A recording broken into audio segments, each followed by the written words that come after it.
بسم اللہ الرحمن الرحیم۔ السلام علیکم۔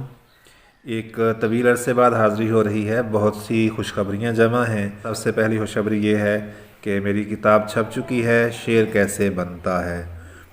شعر کیسے بنتا ہے میں کیا کچھ شامل کیا ہے یہ بعد میں عرض کرتا ہوں، پہلے مزید خوشخبری سن لیں، وہ یہ کہ یہ کتاب الحمدللہ انڈیا سے بھی چھپ چکی ہے۔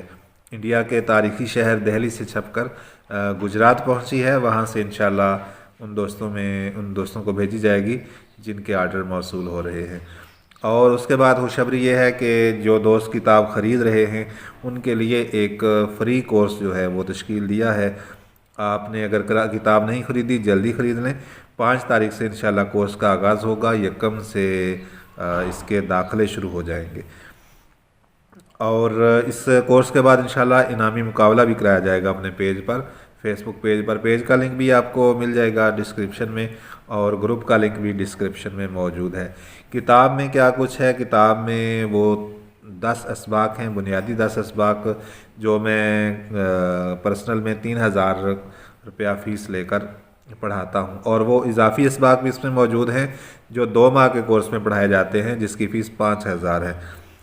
اور اس میں بہت سے دیگر مضامین ہیں۔ ایک نئی بحر ہے، بحر شاذ کے نام سے، بہت پیارا ترنم ہے پنجابی کا، اور اس میں اردو میں بھی کہا گیا ہے، لیکن اس کے افعال مقرر نہیں تھے، اور اس میں کیا کیا گنجائشیں ہیں یہ چیزیں مقرر نہیں تھیں، تو اس لیے بہت کم لوگ اس میں کہہ پاتے تھے، لیکن یہ بہت پیارا ترنم ہے اور بہت مقبول ہے۔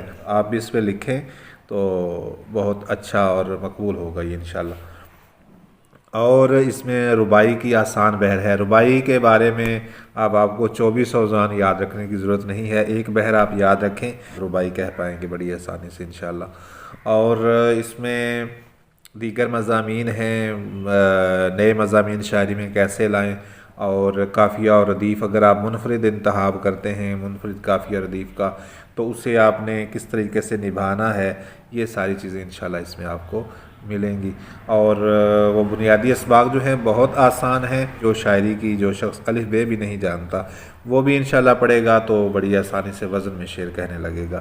اگر آپ کتاب خریدتے ہیں اپنے بچوں کو پہلے 4 اسباق ضرور پڑھائیں، اور یہ پہلے 4 اسباق پڑھاتے ہوئے بچوں کو ساتھ مد و جزر اسلام، مسدس حالی یہ بھی ضرور پڑھائیں، اور انشاءاللہ چوتھے سبق میں اسی کے کچھ اشعار ہیں اور ان پر مشق کرنے کا طریقہ ہے، بڑی آسانی سے انشاءاللہ بچے جو ہیں وہ وزن میں شعر کہنا سیکھ جائیں گے۔